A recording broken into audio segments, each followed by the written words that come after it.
RSS ರಾಷ್ಟ್ರೀಯ ಸ್ವಯಂ ಸೇವಕ ಸಂಘ ಭಾರತದ ಹಾಗೂ ವಿಶ್ವದ ಅತಿ ದೊಡ್ಡ ಸ್ವಯಂ ಸೇವಕ ಸಂಘಟನೆ. ಅದೆಷ್ಟೋ ಯುವಕರಿಗೆ ಶಿಸ್ತಿನ ಪಾಠ ಹೇಳಿಕೊಟ್ಟ ಟೀಮ್. ಸಮಾಜದಲ್ಲಿ ಸೇವಾ ಮನೋಭಾವದ ಜೊತೆಗೆ ಧರ್ಮ ಸಂರಕ್ಷಣೆ ಮಾಡಿಕೊಂಡು ಬಂದ ಸಂಘಟನೆಯೇ ಆರ್ಎಸ್ಎಸ್. ರಾಷ್ಟ್ರೀಯ ಸ್ವಯಂ ಸೇವಕ ಸಂಘ ಪ್ರಧಾನಿ ನರೇಂದ್ರ ಮೋದಿ, ಎಲ್.ಕೆ. ಅಡ್ವಾಣಿ, ಅಮಿತ್ ಶಾ ಹೀಗೆ ಘಟಾನುಘಟಿ ಬಿಜೆಪಿ ನಾಯಕರ ಬ್ಯಾಕ್ಗ್ರೌಂಡೇ ಇದೇ ಆರ್ಎಸ್ಎಸ್. ಆರ್ಎಸ್ಎಸ್ ಸೆಪ್ಟೆಂಬರ್ 27, 1925 ವಿಜಯದಶಮಿಯ ದಿನ ಮಹಾರಾಷ್ಟ್ರ ರಾಜ್ಯದ ನಾಗಪುರದಲ್ಲಿ ಡಾಕ್ಟರ್ ಕೇಶವ ಬಲಿರಾಮ್ ಹೆಡಗೇವಾರ್ ಈ ಸಂಘಟನೆಯನ್ನ ಹುಟ್ಟುಹಾಕಿದ್ರು. ಹಿಂದೂ ರಾಷ್ಟ್ರೀಯವಾದ ಬಲಪಂಥೀಯ ಸಂಘಟನೆಯಂತ ಸಾಮಾನ್ಯವಾಗಿ ಪರಿಗಣಿಸಲ್ಪಡೋ ಈ ಸಂಸ್ಥೆ ಭಾರತದ ನಾಗಪುರದಲ್ಲಿ ತನ್ನ ಮುಖ್ಯ ಕಾರ್ಯಾಲಯ ಹೊಂದಿದೆ. ಹಿಂದೂ ಸಂಘಟನೆ ಮತ್ತು ಐಕ್ಯತೆಯನ್ನ ತನ್ನ ಗುರಿಯಾಗಿ ಹೊಂದಿರೋ ಈ ಸಂಸ್ಥೆಗೆ ಹೊಂದಿಕೊಂಡಿರುವ ಇತರ ಸಂಸ್ಥೆಗಳನ್ನು ಒಟ್ಟಾಗಿಸಿ ಸಾಮಾನ್ಯವಾಗಿ ಸಂಘ ಪರಿವಾರ ಅಂತ ಕರೆಯಲಾಗುತ್ತೆ. ಸುಮಾರು 6 ವರ್ಷ ಭಾರತದ ಆಡಳಿತ ನಡೆಸಿದ ಭಾರತೀಯ ಜನತಾ ಪಕ್ಷ ಈ ಸಂಸ್ಥೆಯ ರಾಜಕೀಯ ಮುಖ ಅಂತ ಹಲವರು ಪರಿಗಣಿಸ್ತಾರೆ. ಆರ್ಎಸ್ಎಸ್ ಅಂದ್ರೆ ಸಾಕು, ರಾಷ್ಟ್ರೀಯ ಸ್ವಯಂ ಸೇವಕ ಸಂಘ ಎನ್ನುವ ಮಟ್ಟಿಗೆ ಚಿರಪರಿಚಿತ.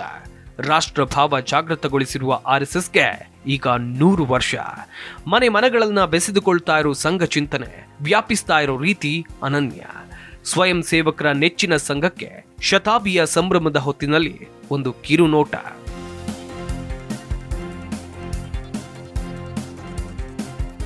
ದೇಶದ ಉದ್ದಗಲಕ್ಕೂ ನಾವೆಲ್ಲರೂ ವಿಜಯದಶಮಿ ಹಬ್ಬವನ್ನ ಸಂಭ್ರಮಿಸಿದ್ದೇವೆ. ಈ ದಿನ ಇನ್ನೊಂದು ವಿಶೇಷ ಕೂಡ ಇದೆ.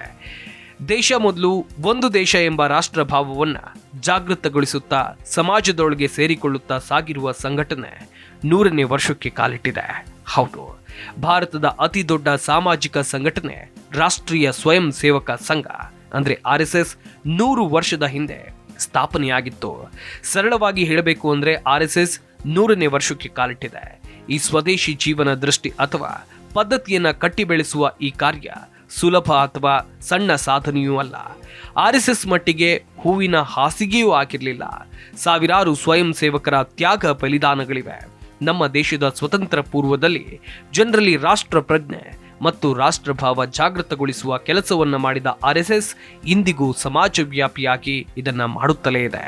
ಈ ಸ್ವಯಂ ಸೇವಕರ ನೆಚ್ಚಿನ ಸಂಘಕ್ಕೆ 100ರ ಸಂಭ್ರಮ.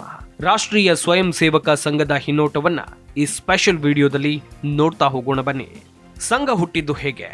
ಮಹಾರಾಷ್ಟ್ರ ನಾಗ್ಪುರದ ಮಹಲ್ ಮೋಹಿತೆವಾಡದ ಪರಿಸರದಲ್ಲಿ 1925 ವಿಜಯದಶಮಿ ದಿನ ಡಾಕ್ಟರ್ ಕೇಶವ ಬಲಿರಾಮ ಹೆಡಗೇವಾರ್ ಸಂಘ ಸ್ಥಾಪನೆಯ ವಿಚಾರವನ್ನ ಪ್ರಸ್ತಾಪಿಸಿದ್ರು. ನಾವೆಲ್ಲರೂ ನಮ್ಮ ಪ್ರೀತಿ ಪಾತ್ರರನ್ನ ಒಗ್ಗೂಡಿಸೋದಕ್ಕೆ ಸಾಧ್ಯವಾಗುವಂತೆ ದೈಹಿಕ, ಬೌದ್ಧಿಕ ಮತ್ತು ಎಲ್ಲಾ ರೀತಿಯಲ್ಲೂ ನಮ್ಮನ್ನ ನಾವು ಸಜ್ಜುಗೊಳಿಸೋದು ಸಂಘ ಸ್ಥಾಪನೆಯ ಗುರಿ ಅಂತ ಹೇಳಿದ್ರು. ಡಾಕ್ಟರ್ ಹೆಡಗೇವಾರ್ ಅವರ ಮನೆಯಲ್ಲೇ ಸಂಘ ಔಪಚಾರಿಕವಾಗಿ ಶುರುವಾಯಿತು. ಭಾನುವಾರ ಕವಾಯತ್ತು, ಸಂಚಲನಗಳ ತರಬೇತಿ ನೀಡೋದು, ಗುರುವಾರ ಮತ್ತು ಭಾನುವಾರ ರಾಷ್ಟ್ರೀಯ ವಿಚಾರಗಳ ಬೌದ್ಧಿಕ್ ಅಂತ ಹೇಳಿದ್ರೆ ಉಪನ್ಯಾಸ ಅಂತ ತೀರ್ಮಾನವಾಗಿ ಅದರಂತೆ ನಡೀತು. ಆರ್ಎಸ್ಎಸ್ನ ಮೊದಲ ದೈನಂದಿನ ಶಾಖೆ 1926 ಮೇ 28 ಮೋಹಿತೆವಾಡ ಮೈದಾನದಲ್ಲಿ ಶುರುವಾಯಿತು. ಇದಕ್ಕೆ ನಿಯಮಿತ ವೇಳಾಪಟ್ಟಿ ಇತ್ತು. ಸಂಘದ ಹೆಸರಿಗೆ 4 ಆಯ್ಕೆಗಳಿದ್ವು. ಸಂಘ ಶುರುವಾದಾಗ ಹೆಸರು ಆಯ್ಕೆ ಮಾಡಲಾಗಿತ್ತು. ಆಗ 16 ಹೆಸರು ಪ್ರಸ್ತಾಪವಾಗಿದ್ವು. ಅದರಲ್ಲಿ 4 ಅಂತಿಮ ಆಯ್ಕೆ ಅಂತ ಪರಿಗಣಿಸಲ್ಪಟ್ಟಿದ್ವು.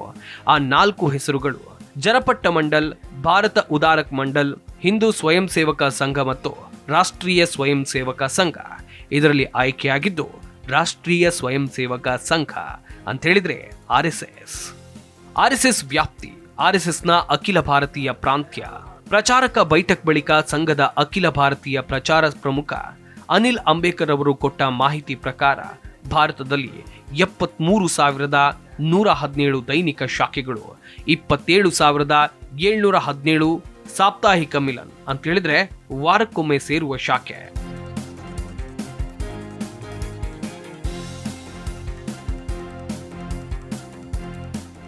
27,720 ಮಂಡಲ, 10,567 ಸಂಘ ಮಂಡಲ, 6,597 ಖಂಡಗಳಿವೆ. ಜಗತ್ತಿನ 53 ದೇಶಗಳಲ್ಲಿ ವಿಶ್ವಭಾಗ ಹಿಂದೂ ಸ್ವಯಂ ಸೇವಕ ಸಂಘದ ಶಾಖೆಗಳು ನಡೀತಾ ಇವೆ.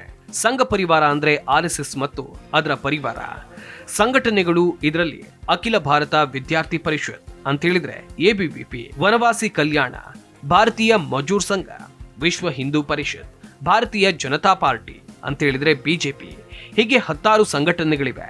ಇದಲ್ಲದೆ ಇದೇ ವಿಚಾರಧಾರೆಯಿಂದ ಪ್ರಭಾವಿತವಾಗಿ ಹುಟ್ಟಿಕೊಂಡ ಅನೇಕ ಸಂಸ್ಥೆಗಳಿವೆ. ಈಗ 6ನೇ ಸಂಚಾಲಕರು ಮುನ್ನಡೆಸ್ತಾ ಇದ್ದಾರೆ. ಡಾಕ್ಟರ್ ಜಿ ಎಂದೇ ಪ್ರಸಿದ್ಧರಾಗಿರುವ ಡಾಕ್ಟರ್ ಕೇಶವ ಬಲಿರಾಮ ಹೆಡಗೇವಾರ್ ಅವರು ರಾಷ್ಟ್ರೀಯ ಸ್ವಯಂ ಸೇವಕ ಸಂಘದ ಸಂಸ್ಥಾಪಕರು ಮತ್ತು ಮೊದಲ ಸಂಚಾಲಕರು. ಗುರೂಜಿ ಎಂದೇ ಗುರುತಿಸಿಕೊಂಡಿದ್ದ ಮಾಧವರಾವ್ ಸದಾಶಿವರಾವ್ ಗೋಳ್ವಾಲ್ಕರ್ ಅವರು 2ನೇ ಸರಸಂಚಾಲಕರು. ಬಾಳಾಸಾಹೇಬ್ ದೇವರಸ್ ಅಂತ ಪ್ರಸಿದ್ಧಿಯಾಗಿದ್ದ ಮಧುಕರ ದತ್ತಾತ್ರೇಯ ದೇವರಸ್ ಅವರು 3ನೇ ಸರಸಂಘ ಚಾಲಕರು. ರನ್ನೋ ಬಯ್ಯೋ ಎಂದೇ ಖ್ಯಾತರಾಗಿದ್ದ ಪ್ರೊಫೆಸರ್ ರಾಜೇಂದ್ರ ಸಿಂಗ್ ಅವರು 4ನೇ ಸಂಚಾಲಕರು. ಮೈಸೂರಿನ ಕುಸಿ ಸುದರ್ಶನ್ ಅವರು 5ನೇ ಸಂಚಾಲಕರು. ಮೋಹನ್ ಭಾಗವತ್ ಜಿ ಎಂದೇ ಖ್ಯಾತರಾಗಿರುವ ಡಾಕ್ಟರ್ ಮೋಹನ್ ಭಾಗವತ್ ಅವರು 6ನೇ ಅಂದ್ರೆ ಹಾಲಿ ಸಂಚಾಲಕರು. ಅವರು 2009ರಿಂದ ಈ ಹೊಣೆಗಾರಿಕೆಯನ್ನ ನಿಭಾಯಿಸುತ್ತಿದ್ದಾರೆ. ಶಾಖೆಗೆ ಹೋದ್ರೆ ಏನ್ ಲಾಭ ಎಂಬ ಸಹಜ ಕುತೂಹಲ ಪ್ರಶ್ನೆ.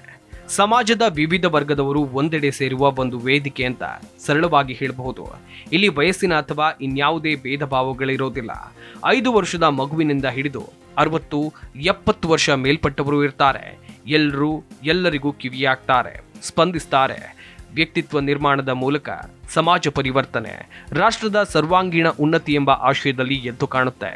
ಇದೆಲ್ಲದರ ನಡುವೆ RSS ಅಂದ್ರೆ ಹಿಂದೂ ಸಂಘಟನೆ ಹಿಂದೂಗಳಲ್ಲಿ ಜಾಗೃತಿಯನ್ನ ಮೂಡಿಸುವಂತ ಕೆಲಸವನ್ನ ಮಾಡ್ತಾ ಇದೆ.